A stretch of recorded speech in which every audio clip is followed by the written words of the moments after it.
let me ask you this question right here. Like you were a Mardi Gras Indian Yes. as well. So, so I guess Mardi Gras for Mardi Gras Indian. That's a big day. Yeah, Right? you know, that's a day, you know, that we put all that effort and money that we don't have and to make one of them costumes, to walk out your door and for the people of your neighborhood to tell you what the beautiful work that you've done. See, and that's what I wanted to ask. What I wanted to do is just, like assume, it's like the people listen don't know anything Yeah. about Mardi Gras Indians. Yeah. Take me through it like step by step. Now- Like I guess the first thing, start with like you getting your suit together all the way to Mardi Gras. What you do that day? I tell you what, this right here, of the uptown style of Mardi Gras Indian, is the beginning of a Mardi Gras Indian suit. From that first idea you have. Yes, that's the first idea you have of how you want to design the suit. And from you creating that first image, and then you move from there to filling in the blanks, Okay. right? And from filling in the blanks, you know, So I guess Yes. on this one you didn't start doing a right. So how you get the beads on there? With a thread needle. It's a passion. Okay. When you turn it around, Oh, yes, Okay. you know, the almighty thread needle. Is there a patch like this that's 100 that's completely done? So, this Yes. one right here? Yes. Okay. But Let's hold it up right next to each other. well, I'm gonna show you my book cover. Would you Oh, read that's that back? the cover. This is the cover of my book. About what's the time involved for this? Well, just to get to this well, point. well, your commitment.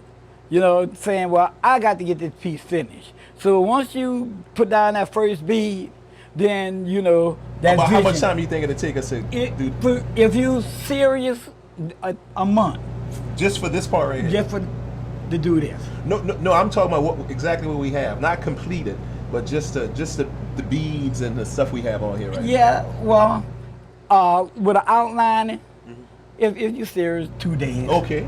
Yeah. Now for this one right here. For this? because this is a little. For this serious beading, take about a month and a half.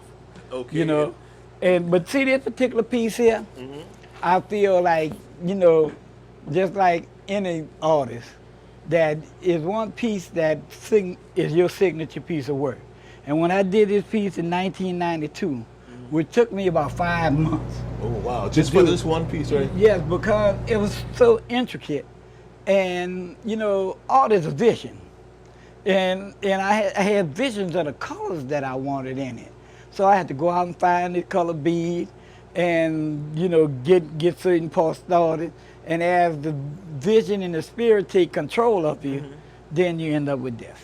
So for this suit 1992. Yeah.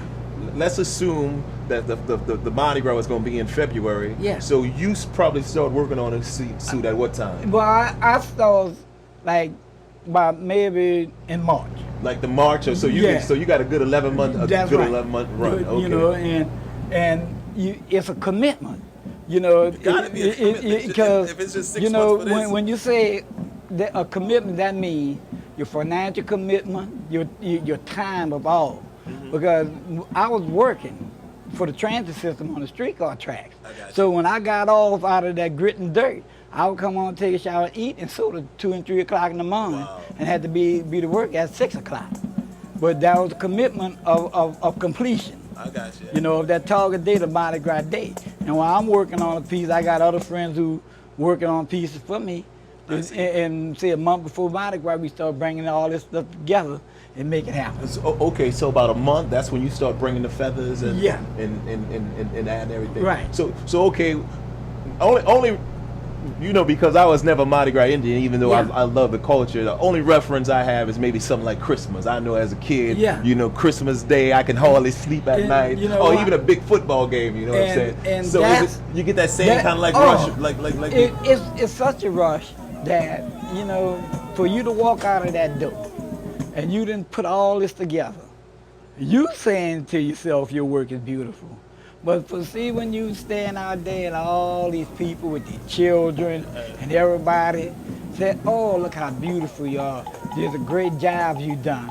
And then that feeding off the people energy is what bring you into that ritual battle of walking 5 and 6 miles with all this weight on to tell that next Mardi Gras Indian, you didn't do your homework.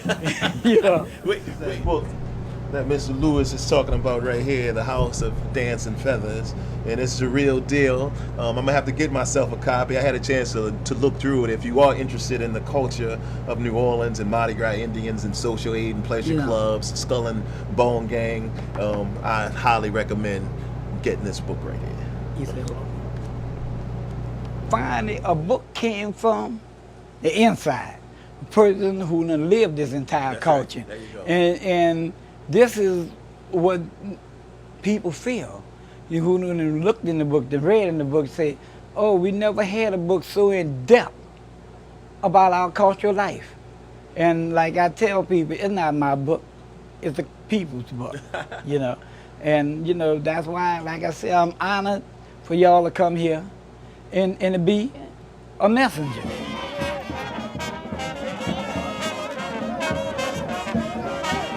Explain to people what social aid and pleasure clubs are. Well, it goes back to our benevolent society here in the city of New Orleans.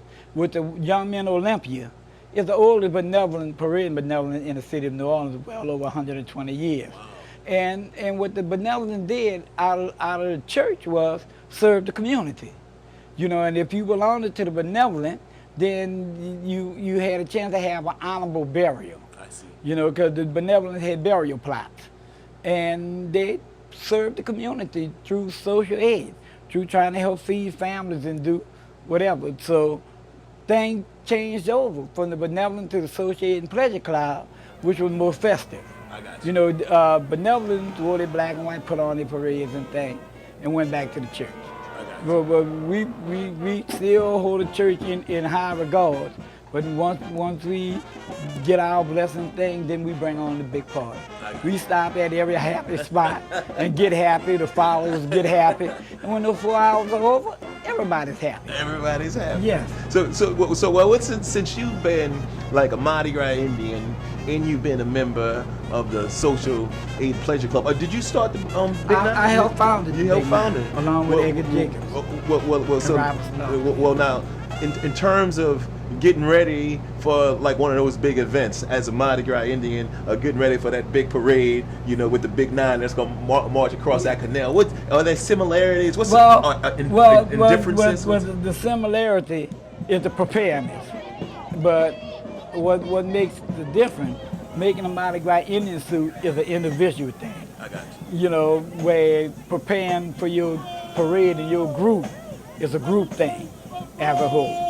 You know, you got to determine the clothes you're gonna wear and get everybody to agree upon that color and all of that, right. and then put the whole package together. Well, I bet you they get about 20 dudes to agree on the same color suit. That might not be as easy as it looks. Let me tell you, sometimes you have to become a dictator for the best interest of the club. I got you. You know, and you can say, well, I'm cutting it off here, and this is what we're gonna do.